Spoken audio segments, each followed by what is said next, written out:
नमस्कार दोस्तों, welcome to knowledge study. दोस्तों, भारत आज हर एक क्षेत्र में आत्मनिर्भर बनने की कोशिश कर रहा है। भारत सबसे ज़्यादा डिफेंस के क्षेत्र में सक्रिय है क्योंकि हमें रक्षा के क्षेत्र में आत्मनिर्भर बनने की सबसे ज़्यादा ज़रूरत है। क्योंकि हमारे जो पड़ोसी देश हैं उनके साथ हमारा डिस्प्यूट चलता है। अगर आप कहो कि हमारा जो डिस्प्यूट है वो सिर्फ पाकिस्तान के साथ चलता है, तो ऐसा बिल्कुल भी नहीं है। अगर हमारी जंग पाकिस्तान के साथ होती है तो उसमें चाइना जरूर कूदेगा। आपने ऑपरेशन सिंदूर में देखा होगा, पाकिस्तान ने जितने भी हथियार, जितने भी मिसाइलें, ड्रोन जितने भी यूज़ किए थे वो सब चाइनीज़ थे। हाँ, कुछ ड्रोन उसने तुर्की से भी लिए थे। तो आप इससे अंदाज़ा लगा सकते हो कि हमारा जो एक्चुअल में जो हमारा सबसे बड़ा थ्रेट है वो पाकिस्तान नहीं बल्कि चाइना है। क्योंकि चाइना एक महाशक्ति देश है। पाकिस्तान की हमें इतनी ज़्यादा टेंशन बिल्कुल भी नहीं है। हमें सबसे ज़्यादा टेंशन जो है वो चीन की है, क्योंकि चीन एक महाशक्ति है। चीन ही एक ऐसा देश है जो हमें टक्कर दे सकता है। इसीलिए भारत ने अपनी तैयारियां और भी तेज कर दी हैं, क्योंकि हमें पता है कि अगर हम पीओके लेने निकलेंगे तो उसमें चाइना ज़रूर कूदेगा। क्योंकि अगर हमने पीओके वापस लिया तो ये पाकिस्तान से ज़्यादा खतरनाक चीन के लिए होगा। एक पीओके ही ऐसा क्षेत्र है जो चीन को पाकिस्तान के साथ जोड़ता है। अगर पीओके भारत के पास वापस चला आता है तो चीन का कनेक्ट पाकिस्तान से बिल्कुल ही कट जाएगा। और आपने दूसरी तरफ देखा होगा कि जो चाइना का जो व्यापार है वो मलक्का स्ट्रेट के जरिए होता है। और मलक्का स्ट्रेट एक बिल्कुल छोटा सा रास्ता है, एक तंग रास्ता है जिसे भारत कभी भी ब्लॉक कर सकता है। क्योंकि मलक्का स्ट्रेट के पास हमारा अंडमान निकोबार आइलैंड है, जिसपे हमारी इंडियन नेवी, एयरफोर्स और आर्मी तीनों ही रहती हैं। इसीलिए चीन कोई अन्य रास्ता खोजने की कोशिश कर रहा है, जिसके लिए चीन ने सीपीसी कॉरिडोर बनाने की कोशिश की थी, जिसे चाइना पाकिस्तान इकोनॉमिक कॉरिडोर कहते हैं, जो कि BL यानी कि बलूच लिबरेशन आर्मी की वजह से जो आज भी अटका हुआ है। क्योंकि बलूचिस्तान के जो लोग हैं वो कहते हैं कि हम इस कॉरिडोर को बनने नहीं देंगे, क्योंकि ये बलूचिस्तान की भूमि पे बन रहा है, बलूचिस्तान की धरती पे बन रहा है और बलूचों को इसका कोई भी बेनिफिट नहीं है। पाकिस्तान जितने भी मिनरल अर्थ है वो बलूचिस्तान से निकालता है और बलूचिस्तान में डेवलप जीरो के मुकाबले है। जितने भी डेवलपमेंट आप पाकिस्तान में देखोगे वो आप पूरी की पूरी पंजाब प्रांत में ही देखोगे। बाकी जितने भी उसमें प्रांत है वो चाहे खैबर पख्तूनख्वा हो, चाहे सिंध हो और चाहे बलूचिस्तान हो, इसमें पीओके भी शामिल है, जिसे पाकिस्तान आज़ाद कश्मीर के नाम से दुनिया के सामने दर्शाता है। इन चारों ही प्रांतों में ना के बराबर डेवलपमेंट है। जितने भी डेवलपमेंट आप देखोगे वो आपको पंजाब में ही मिलेगी। और जब दूसरी तरफ हम बांग्लादेश को देखते हैं तो बांग्लादेश भी पाकिस्तान की राह पे चल चुका है। बांग्लादेश भी भारत को धमकियां दे रहा कि हम चिकन नेक को काट के पूरे नॉर्थ ईस्ट एरिया को, जिसमें हमारी 7 सिस्टर्स आती हैं, जिसमें मिजोरम, त्रिपुरा, नागालैंड, मणिपुर, अरुणाचल प्रदेश, असम और मेघालय जैसे हमारे राज्य आते हैं, उनको काट के वो ग्रेटर बांग्लादेश बनाएगा।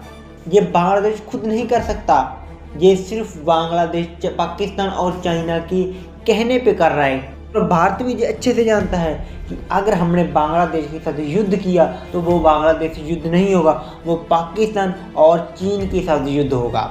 इसीलिए भारत तेजी से आत्मनिर्भर बनने की कोशिश कर रहा है। भारत हर रोज़ किसी न किसी मिसाइल का टेस्ट करता है, नए नए ड्रोन लेके दुनिया के सामने आता है। भारत तेजी से आत्मनिर्भर बनने की कोशिश कर रहा है और ज़्यादातर सबसे ज़्यादा विशेष रूप से भारत रक्षा के मामले में आत्मनिर्भर बनने की कोशिश कर रहा है।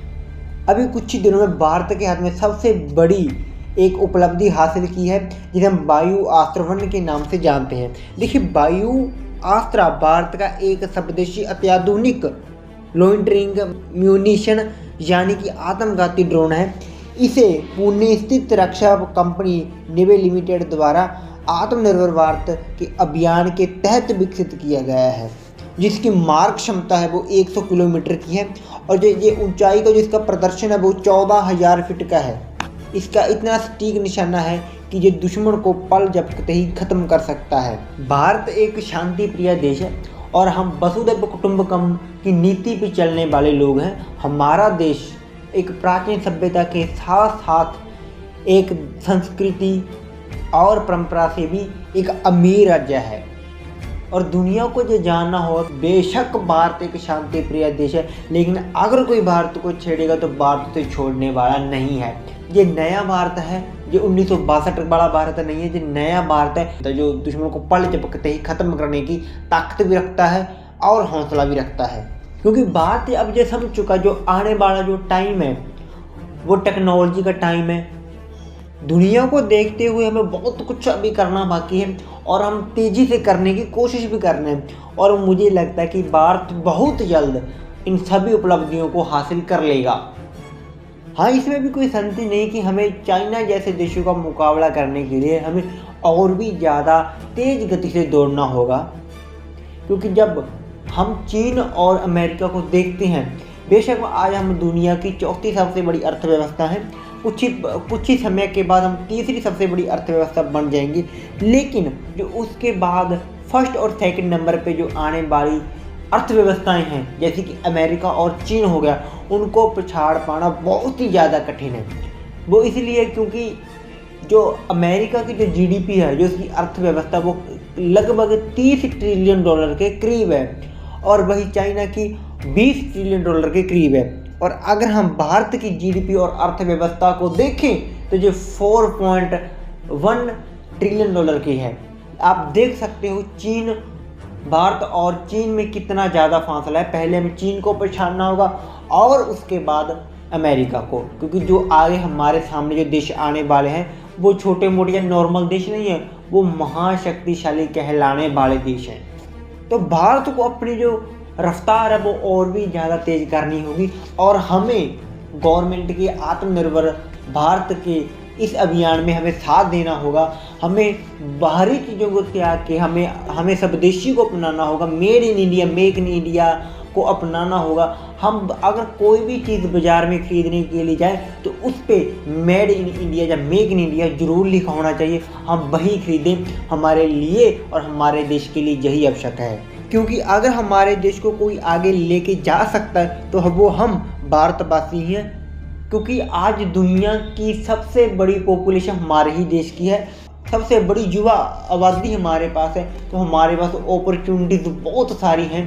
तो हमें सबको साथ मिलके अपने देश को, अपनी भारत माता को आगे लेके जाना होगा, ताकि हम दुनिया के सामने कंधे से कंधा मिला के साथ खड़ सकें और अपने दुश्मनों की आंखों में आंखें डाल के देख सकें।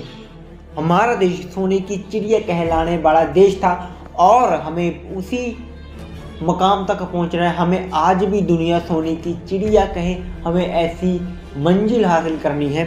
तो दोस्तों, आज के लिए इतना ही। मिलते हैं नेक्स्ट वीडियो में। जय हिंद, जय भारत।